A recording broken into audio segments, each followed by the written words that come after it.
రైతులు 2025 పాలసీ సంవత్సరానికి రైతు బీమా కింద నమోదు కోసం ఆయా క్లస్టర్లలోని రైతు వేదికలో సంబంధిత వ్యవసాయ విస్తరణ అధికారుల వద్ద దరఖాస్తులను అందజేయాలని మండల వ్యవసాయ అధికారిని గీత తెలిపారు. సిద్దిపేట జిల్లా నంగునూరు మండల కేంద్రంలో నిర్వహించిన మీడియా సమావేశంలో ఆమె మాట్లాడారు. 5వ తేదీ 6వ నెల 2025 నాటికి కొత్త పట్టాదారు పాస్ పుస్తకాలు పొందిన రైతులు ఈ నెల 13వ తేదీలోపు సంబంధిత ఏఈఓలను స్వయంగా సంప్రదించి దరఖాస్తులను అందజేయాలని కోరారు.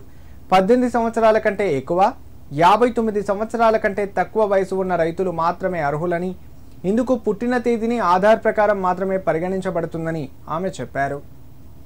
మనకు ఈ సంవత్సరం 2025 సంవత్సరంలో రైతు బీమాకి సంబంధించి మన నంగునూరు మండలంలో జూన్ 5వ తారీఖు 2025 వరకు మన డిజిటల్ సిగ్నేచర్ అయి బుక్ వచ్చిన కొత్త రైతులంతా ఈ తెలంగాణ ప్రభుత్వం నిర్వహించిన ఈ రైతు బీమా పథకంలో వాళ్ళ ఆధారు, పట్ట passbook, nominee Aadhaar application form తెచ్చుకొని ప్రతి నంగునూరు మండలంలోని రైతులందరూ రైతు వేదికకి వెళ్ళి రైతు బీమా పథకంకి దరఖాస్తు చేసుకోవాలి.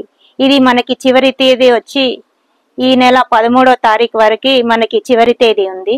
మరియు 12వ తారీఖు కూడా చివరి ఏందనగా ఆల్రెడీ నమోదు చేసుకున్న వాళ్ళు ఏదైనా సవరణ నామినీగా అనుకోకుండా నామినీ ఎవరైనా చనిపోయినా అలాంటి ఏమన్నా ఉంటే వాళ్ళు కూడా ఆల్రెడీ నమోదు చేసుకున్న రైతుల నామినీ మార్చడం కానీ ఇలాంటి ఏమైనా ఉంటే కూడా 12వ తారీఖు వరకు వాళ్ళు సవరణ చేసుకోవాల్సిందిగా కోరుచున్నాం.